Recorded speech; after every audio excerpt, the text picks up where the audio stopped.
Sidang mediasi perceraian Virgon dan Inara Rusli digelar di Pengadilan Agama Jakarta Barat pada Rabu 7 Juni 2023. Baik Inara Rusli maupun Virgon nampak hadir dalam sidang mediasi pertama ini.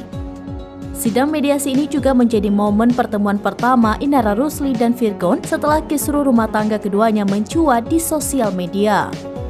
Dikutip Tribun Seleb dari YouTube KH Infotainment saat menghadiri sidang mediasi, Virgon terlihat hadir ditemani oleh tim kuasa hukumnya.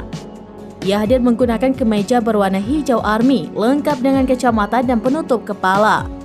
Berjalan dari area parkiran menuju ruang sidang, Virgon memilih bungkam dan tak mempedulikan pertanyaan dari awak media. Setibanya di ruang mediasi, Virgon duduk bersebelahan dengan Inara Rusli. Wanita yang telah ditalak 3 kali oleh Virgon itu terlihat tenang dan sempat melempar senyum ke arah kamera. Inara tampil menggunakan dress kuning motif dengan hijab berwarna pink. Dalam video, keduanya nampak siap mengikuti proses sidang mediasi yang akan digelar.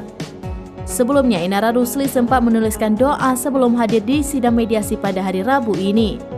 Doa tersebut ia panjatkan lewat kolom keterangan di unggahan foto terbarunya di Instagram pribadi @momi_starla.